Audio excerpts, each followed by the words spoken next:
If you want to leave the corporate world and you do not know how to make that transition, then watch this short video, because I'm going to share with you 3 strategies that you're going to need to make this move with more confidence and more certainty. And if you like what I'm sharing here with you today, I'm also inviting you to go to my website at teamlawless.com, because I'm very proud of the ever-growing number of resources that you're going to find there to help you level up. What I want you to avoid is leave corporate and burn the boat. And I know that a lot of my colleagues, they suggest that and they encourage their clients to do that, and it can work, right? But it's also true that for a lot of people, it doesn't work. And what I want you to achieve is to make that move with more sanity, on more safeguards in place that help you to maintain your physical, mental, and financial security.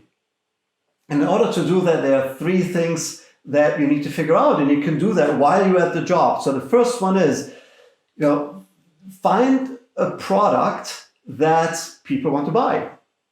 Second, build traffic to your site or shopping cart or shop, wherever that is. And third, have a delivery mechanism in place.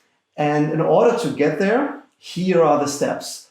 First, just pick one of 3 markets. There are actually 3 markets that have proven to be virtually indestructible throughout the last recessions that I've experienced. And I believe from my research, that's also true for the recessions before. And those 3 markets are money and finance, health and beauty, and love and relationship. As long as you stay in any of those 3 markets, you are in good territory. Then you need to figure out, is there actually demand for the specific solution that you're going to offer? And you do that by going to Google Trends and do your research and see, has there been steady demand over the last 10, 15 years? If that is the case, now you know you're in the right market and there's demand for your service. The third thing you need to figure out is, are there any clients that actually buy it? The fact that there's demand doesn't mean that people are buying it.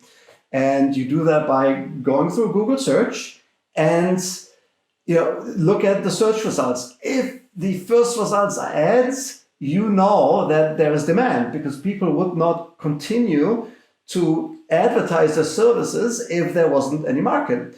And then you look at those ads and see where they lead you to and check out those websites, and you're looking for examples of really bad marketing. What I have learned is, if there are enough people out there in the market and enough people have really bad marketing, like sloppy websites and haphazard solutions that they offer, there's a market.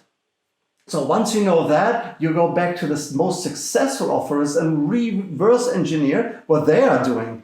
Because the biggest chances for success is to actually do what the most successful people are doing. So you reverse engineer that, and then you deliver. And if you had all of that in place, ask yourself, now, would you make that jump? And most people would, because 3 things. There's a market, there are buyers, there's a sales process that works, and all you need to do now is just make that jump and make it happen. So if you liked what you've heard here today, I'm inviting you to go to my website at teamlawless.com, look at all the resources that you find to help you level up, and I see you there.